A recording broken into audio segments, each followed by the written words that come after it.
Hey Marco, let's have AI do our project. That's a great idea. Let's do that with customer. Yeah, I have a customer in mind, ISS. And let's have actually a real team. Yeah, and let's give them all the AI tools they want to have. That's what we're gonna do. That will be interesting.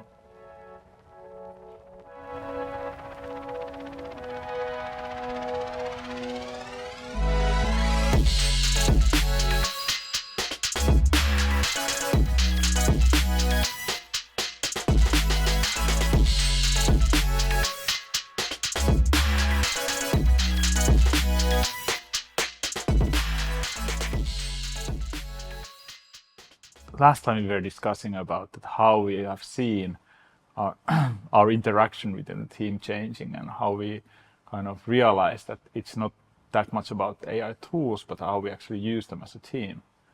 But we haven't actually discussed how does it feel as a team member, or what is the impact for individuals? Yeah, it's like, are you feeling safe? Are you feeling secure? Is it like, oh, does it feel good to be a part of this kind of project? Yeah, because there's so many things actually happening when there's a group of people working together. And some of those things that I've considered are very different. Like for instance, when we are asking or we are throwing our ideas in a group and everybody has their own, everybody has their own idea, but we are also using the AI to come up with ideas that what we should do next. And I remember that we had a really interesting conversation about that how it's different because when AI suggests an idea, because if you like speak up your mind and you say that, okay, I have this idea, and if I consider that idea not to be that good, it takes me some time to actually say that, okay, maybe that's not that good idea. Yeah. But if it's AI, we can actually criticize it openly. Yeah, I don't feel stupid because AI can be the most stupid one in the room, and that can give all the stupid ideas. Yeah. And it doesn't mind if we say it that, okay, that was bad, that wasn't like it, that's all. Yeah, it's kind of funny that you have this team member who gets laughed at as a commonly, and it's openly, and nobody kind of has bad feelings about it. Yeah, but still you need those starting ideas, because when you are starting from the scratch, of course you are not providing the best ideas at first. First you have to give something to work on. Yeah. And if the AI is giving you the bad ideas, then you can say that, okay, that doesn't work, but that reminded me of something. Yeah, and that's what I saw a lot of happening within our team. And since everybody is kind of in that mode, it gives us all the freedom to actually suggest the next idea. Yeah. And you already can build up on something that either is created by the AI, or you can say that, okay, I would like to actually go totally opposite direction. Let's not do that at all. Let's go here. But as you said, it's going to spark new ideas. Yeah. And in many cases, it's like what I call white paper syndrome. It's like not knowing where to start and not have other ideas. But then you can have AI to produce all kinds of stuff. And you can ask it to extend on things. You can ask it to do stupid things.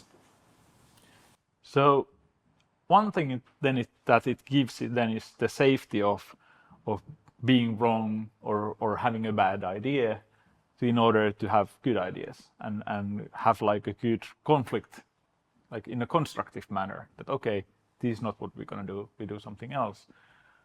But I think there are other things as well. Like one of the things that we talk about a lot is learning. That when we discuss that, okay, how those sessions, when we work together in this team, and when there's this driver and navigator roles, and when you are driving, even you don't know anything about the subject, what actually happens to you there? Yeah, it's like you have experience and you get to do things that you wouldn't dare to do, or even like you haven't done before, but still, as you are doing it, you are feeling safe and it's like you are not in the time pressure or anything.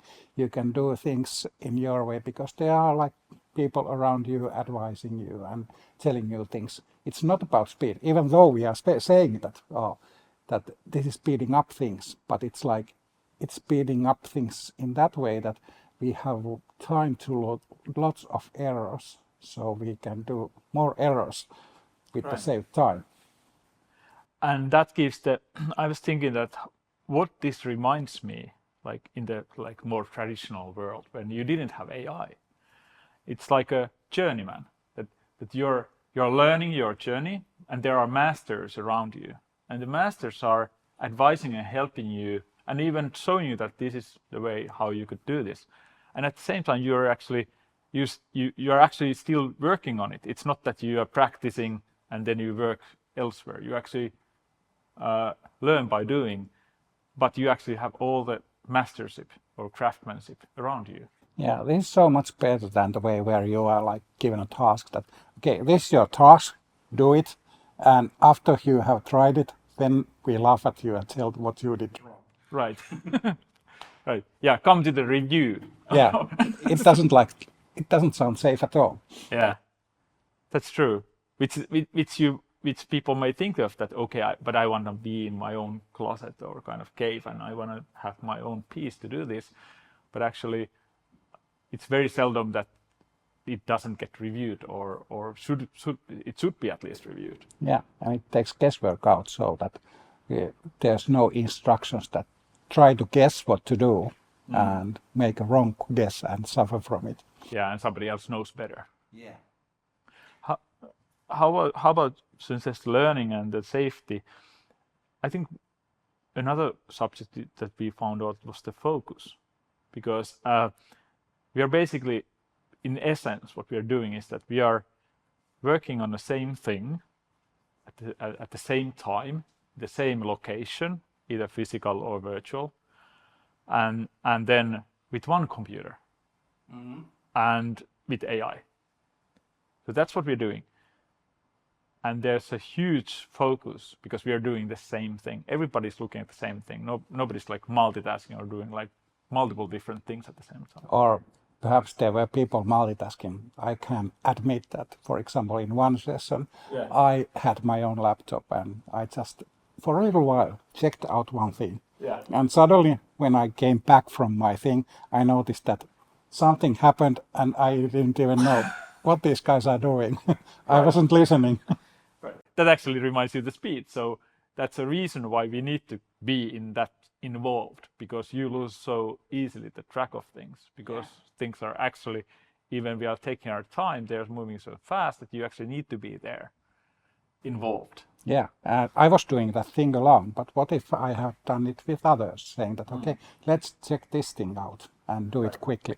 And then everyone would have that same information, whether we get out good things out of it or whether it was something that didn't come out with good outcome. But still, everyone has this knowledge that I or alone had at that point. Actually, that reminds me about, if you think of yourself, that where do we spend our meetings, like before this way of working? I at least used to be in the meetings where we either were reviewing what somebody had done, basically sharing information, because that's the place to share information, to have a meeting about it. And the other thing that we used to do is planning together, like, okay, this is the plan, you do that, I do that, and now we are so effective.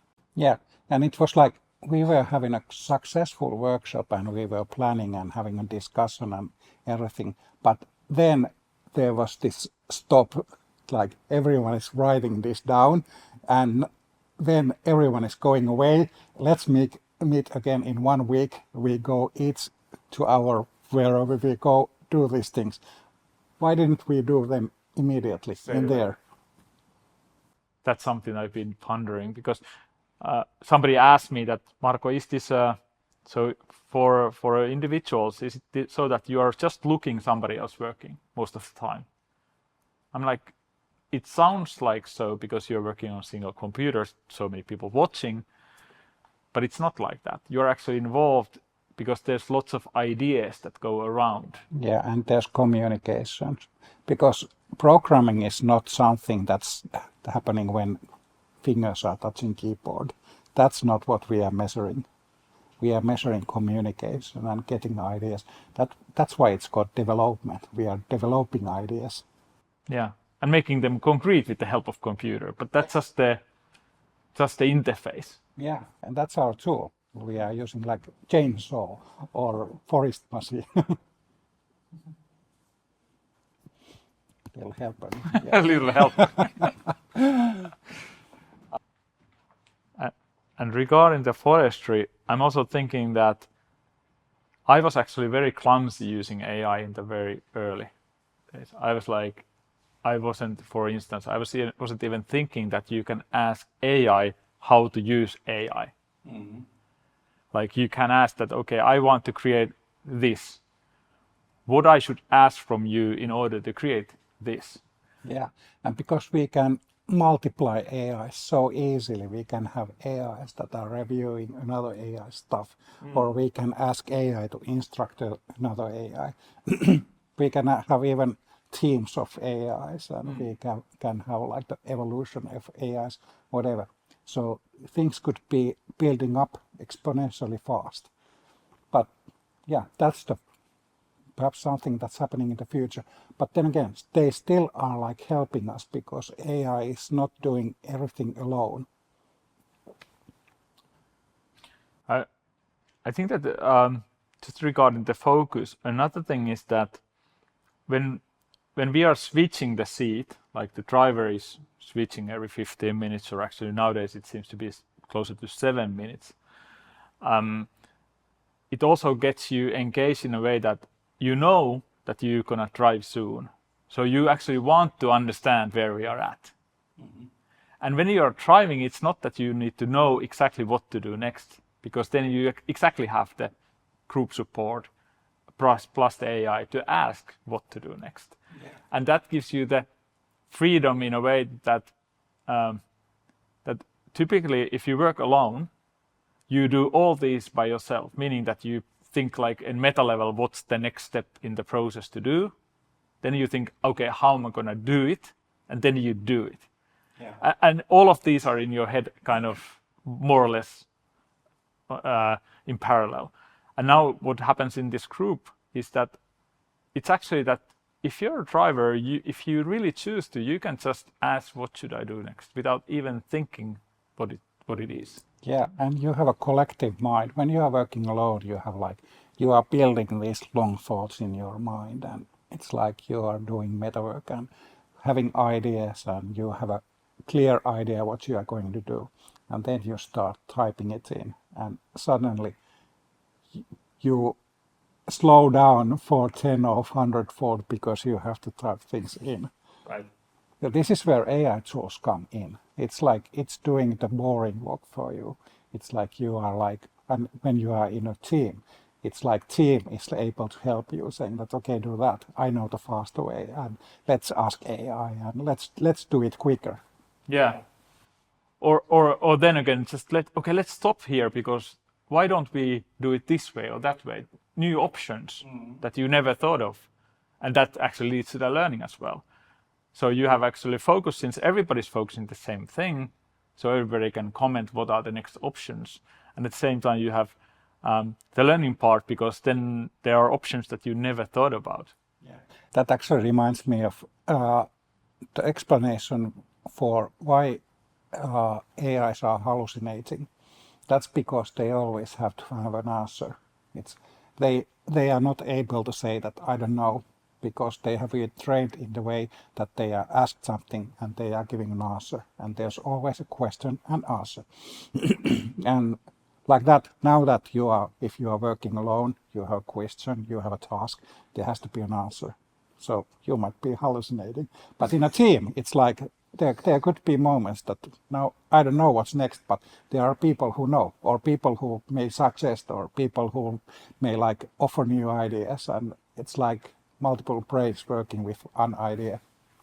Yeah. So it's safe to be sometimes in a situation where don't know what to do next. Yeah, or what's the right answer.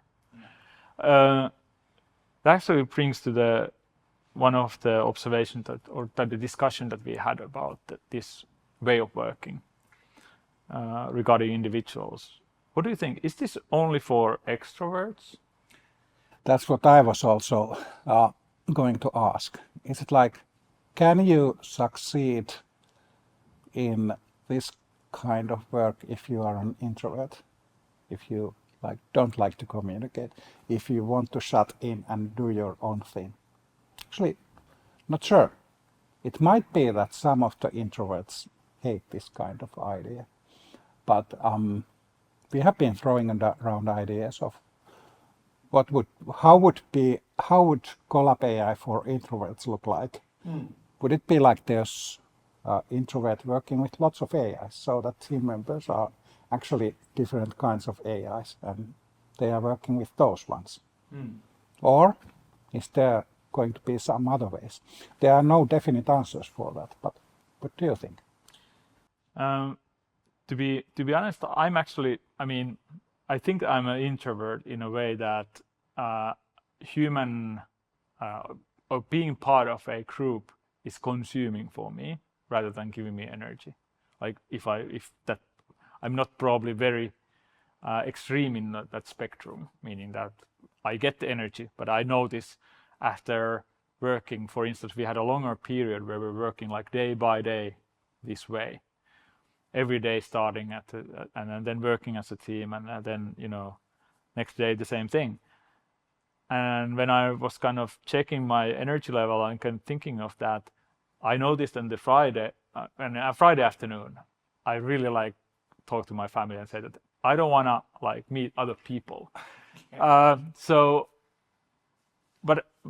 But it doesn't mean that I don't like to work this way. Actually, quite the opposite. I really like to work on this way because there's so many other things, and I actually feel that the way or the problems that we are facing, the things that we need to work on, are such complex that no individuals can really solve them, or can solve them, but not very good way maybe.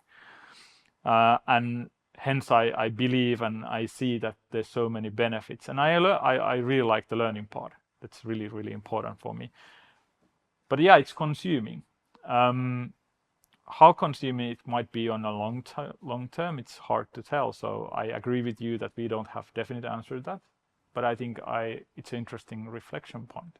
Yeah, I also consider myself as an introvert who sometimes is able to pose as an extrovert.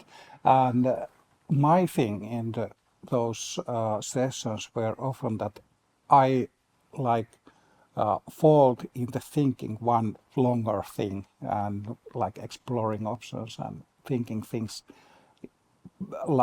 in a long way. But that didn't matter because I was not forced to do anything. You can be a part of group. You don't have to speak all the time. You don't have to go to the driver's seat if you don't want to. Yeah. And it's like you can keep on thinking, and then after half an hour say that I have an idea, or however you would like. And then because the things are happening around you, it's like you are aware of what is happening, and that might support your thinking and giving out new options and so on. So you are building things in your head. It doesn't mean that you are in the full extrovert mode and you have to be talking all the time and reacting and whatever, which is for people who are kind of introverts. They don't like that one. Of course, Yeah. Extroverts are enjoying that. Yeah. That's okay. It actually gives me the kind of, or brings me thinking that maybe it's kind of a diversity thing that you actually want to have in your teams, that you want to have these kind of, let's say, slower thinkers. I don't mean slow meaning that dummy, but rather you want to take time to think it really through. Yeah. And when you take that time, your actually thoughts are very well thought. And when you actually express those thoughts, they might be kind of groundbreaking from the status quo, which is now going to this 7 minutes rotations, and everybody's very, very keen on looking at this one thing. And suddenly you come up with a suggestion that Oh my God! How did you come up with that? It's like which actually breaks the kind of form. Yeah, it's good for you to Yeah. be part of that kind of thing. Another personality type, which is kind of rare, but what I was thinking, what would happen? What if you have a personality who is like, in their opinion, always right, and all the other people are a little bit stupid around you, Right. like I don't know. Elon Musk's or late Steve Jobs or whatever? Would they enjoy being part of that kind of theme? That's a really interesting question. First thought that comes into my mind is that they would get challenged when they would be in the driver's seat because they have all the power to decide because that's what drivers can do. But they also are very vulnerable in a way that you can't hide in a way that, okay, if there's something that you think that people think that you should know and suddenly you don't, it shows up. You can't hide because you're like very openly right there. Okay, if you don't know how to, for instance, copy paste text, people will see that you don't know how to copy paste text if that's your handicap. I'm pretty sure that it's not Elon Musk handicap, but whatever it is, I mean, there are limits. Eventually, everybody has their boundary of what they know and what they don't. Yeah, and for example, when we are doing like old-fashioned facilitation, we have tools that are like, for example, if you have very dominating people in the group, you have tools to make it so that they are not like dominating everything and silencing all the others, Yeah. but you are like able to have others to take part as a group and have like equality so that one person is not dominating others. Perhaps we would need some kind of tools for this collab AI sessions as well. I think so, and I think that when I was helping another team, they wanted to get introduced to this way of working, and one of the things that they kind of came up with was a kind of, how about if we signal when we have an idea that we want to share, because there's so many people and they were kind of extroverted group, and they realized that. And actually, that happened also our team. That the driver was saying that one person at a time, because there was so much suggestions and proposals and do that, and even telling that you need to do that because that's the right thing to do. And what happened also that group was that the driver was telling the navigators that, hey, I actually can't work in this way since everybody's telling me what to do, and I have my own thinking as well. So why don't we have some kind of way of conducting that? And they came up with this very simple thing that if you have a option to something that we are doing right now, there's a red color card, and then if this is a addition to, which can wait, it's a yellow card. Yeah. So if you have red card, you know that, okay, these are now the ideas that we probably want to hear right now. And yellow is like, okay, no, we can proceed, but we need to make sure that these people get help. Yeah, and tools are like growing all the time, so we don't have one truth in here, but it's like we are like going towards new kind of thing. And wasn't it so that in one session there was like there was heard somebody saying, "Shut up." Yeah. Yeah, the driver was telling everybody to shut up. Yeah. But that was okay as well. There's like multiple people talking at the same time. Nobody was minding, and people were immediately understanding that, okay, maybe we should shut up now. Yeah, it was because I think that this comes in a way that you have a certain kind of, let's say, rule set, but you need to probably fine tune that to your context. For instance, I mean, we knew that the driver, we are there to help the driver, and when the driver tells us, "Hey, shut up," it means that we are not helping. So at least not that now, and maybe she or he can ask then whenever there's a moment for that. I think that's, but there was I felt that maybe it took like few rounds of to getting there, because maybe that's not the first thing that somebody would immediately like tell that, hey, please just shut up, everybody. Yeah, that's dominating if you immediately if you immediately telling everyone to shut up. But it was safe enough to tell that. Yeah. And everybody was like, yeah, I'm fine with that. It's not personal because you understand why we have this space set up in a way that it. Yeah, and it's like you need somebody or group of people or people. You need like ability to at some point say that okay, we need to now stop and start thinking about this, and like we are going into the wrong direction, or we should go back and so on, because that is something everyone who has been working with AI knows, that AI doesn't have that ability. So you can go down the rabbit hole with AI, and you need humans to tell that okay, stop, we are not going anywhere with this one. Yeah, I remember we also had that kind of thinking that maybe we should even make it a rule. I can't recall if it's a rule right now, but I think that we were discussing that should we have after every rotation, for instance, or even like every second rotation, a common question that is this the thing that we are supposed to do? Yeah, was it a success? Did we have success Yeah, with this, like exactly. this small sprint? Yeah, because otherwise we, as you said, with AI, we get endlessly suggested what to do next and how deep we might want to go to that rabbit hole. But is it really helpful? And we as humans need to have that perspective. And it challenges us as individuals and also as a group.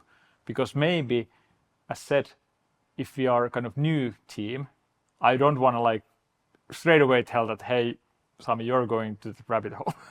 So it probably takes some time to get that type of discussion. But again, as we are moving quite fast, we have these 15-minute or 7.5 minute sprints. It's like you are very soon getting used to people, and you are getting familiar of people's way of working.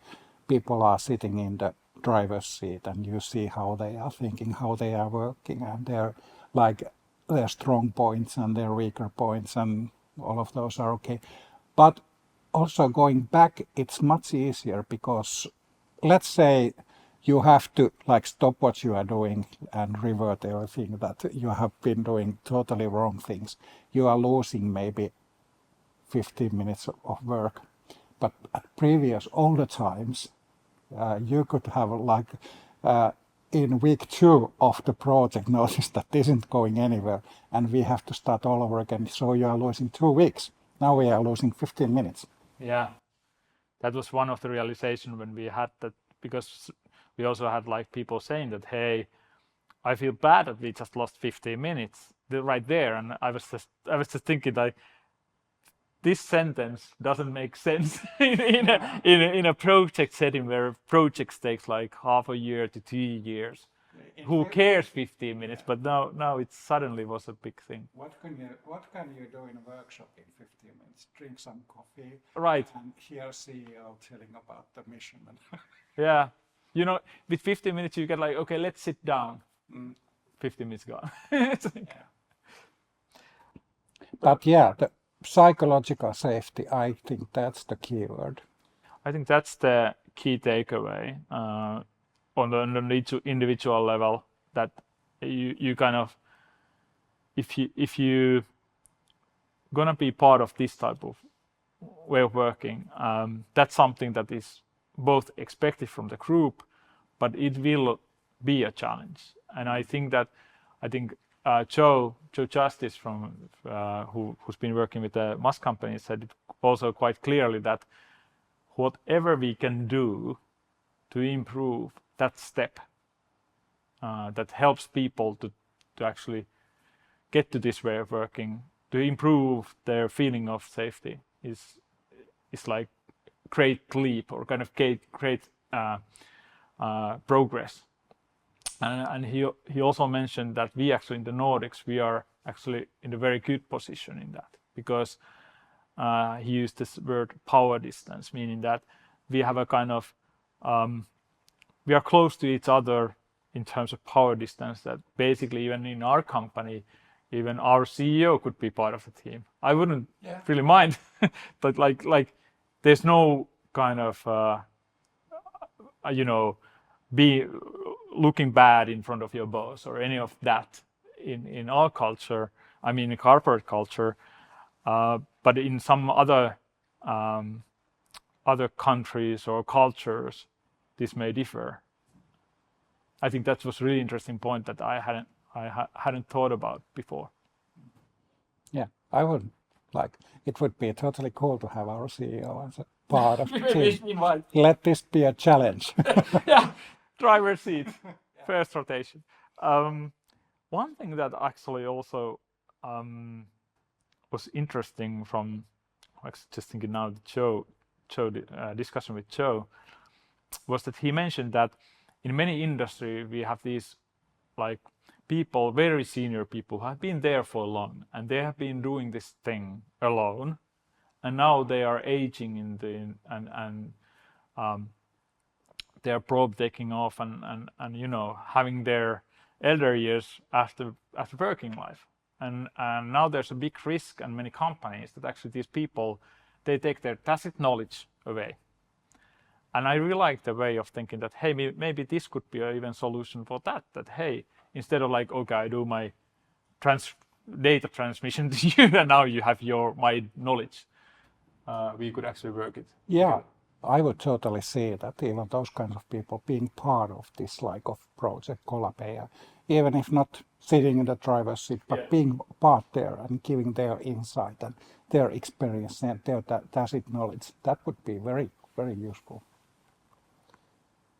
And I think that's probably the kind of last thing that I had in mind, at least regarding the thinking the individuals. Do you have something in mind regarding the individuals if you reflect back?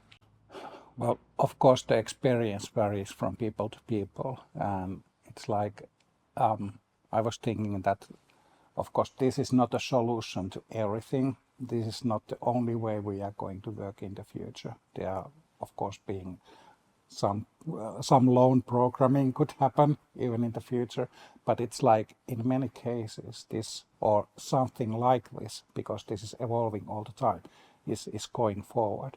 And I totally see that for many people this is a good experience in that they are able to participate, because I think this is a natural way for people to work together. Yeah. As hunters of, you know, back in the days. Yeah.